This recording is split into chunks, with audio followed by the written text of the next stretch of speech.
안녕하세요, 마리아입니다. 오늘은 프랑스 초기 정착에 있어서 가장 어려운 부분인 프랑스에서 집 구하는 방법에 대해서 한번 얘기를 해볼게요.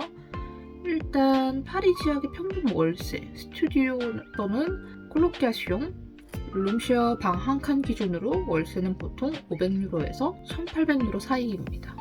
물론 1800유로보다 비쌀 수도 있어요. 근데 보통 일반적인 가격의 월세 한 700에서 1200유로 사이인 것 같아요.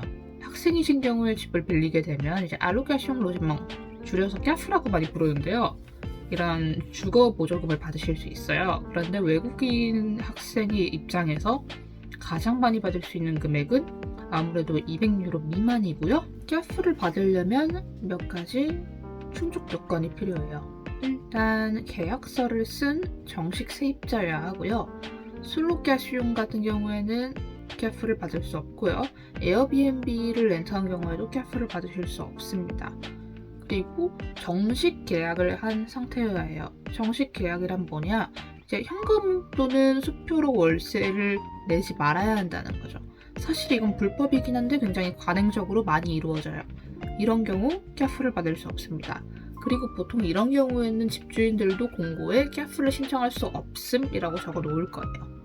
그리고 이건 약간 꿀팁이긴 한데 캐프를 좀 더 받는 방법은 두 가지가 있어요. 첫 번째는 일을 한 주에 30시간 미만으로 하는 거고요. 이런 경우에는 금전적인 도움이 필요한 학생이다라고 여겨져서 캐프를 조금 더 많이 받는 것 같고, 또는 이제 한 집 또는 방 한 칸을 다른 사람이랑 나눠서 거주하는 경우, 이런 경우에도 캐프가 좀 더 나오더라고요.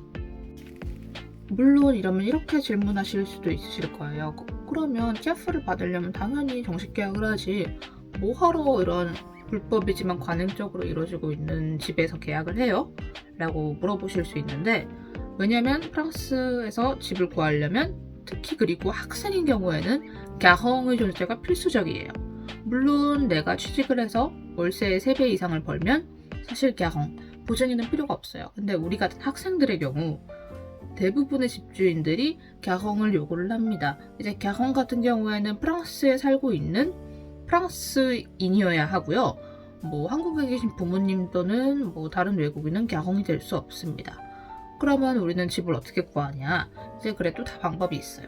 첫 번째는 이제 부동산에 월세 2배 정도를 목비로 맡기고 부동산에 가흥이 필요 없는 집주인을 구해달라고 요구를 하는 거예요. 이런 경우에는 일단 아까 말했던 것처럼 비가 월세 한 달치 또는 2달치가 들고요. 그리고 집주인에 따라서 월세 5개월, 6개월치를 보증금으로 요구하는 경우도 있습니다. 근데 이게 아닌 경우에는 대부분 프랑스에서 보증금은 월세 한 달치, 많으면 2달치가 전부예요. 이렇게 부동산을 이용하는 방법이 있겠고, 두 번째로는 이제 위살이라는 기관이 있어요. 이제 위살 같은 경우에는 프랑스 정부가 만든 기관인데, 이거는 가흥이 없는 18살에서 30살 사이의 학생 또는 30세 이상이지만 돈을 그렇게 많이 벌지 못하는 경우에 보증인을 대신할 수 있는 기관입니다. 외국인 학생도 비자를 이용할 수 있고요. 다만 이제 집주인 중에서는 비자를 거절하는 경우도 있는데, 이거는 집주인의 선택이어서 케바케라고 볼 수 있겠습니다.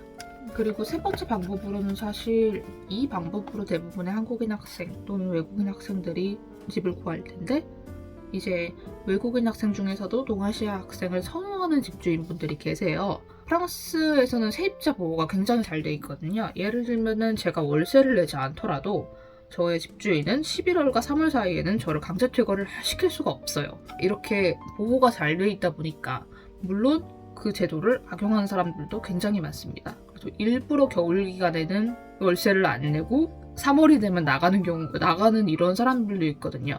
이런 좀 악성 세입자에 대여본 경험이 있는 집주인분들 같은 경우에는 사고를 상대적으로 덜 치는 동아시아 외국인 학생들을 찾는 경우가 꽤 있더라고요. 그리고 이렇게 동아시아 학생들을 세입자로 받아본 경험이 있는 집주인분들 경우에는 이제 보증인을 요구 안 하는 경우도 꽤 계셨습니다.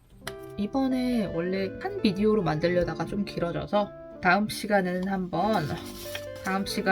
이제 파리에서 집 구하기, 프랑스에서 집 구하기 2탄, 어디서 세입자 공고를 볼 수 있는가, 그리고 집 구할 때 조심할 경우, 그리고 파리 또는 파리 외곽 지역, 일드프랑스 지역 선택하는 법에 대해서 얘기를 해볼게요. 그럼 다음 영상에서 만나요. 안녕.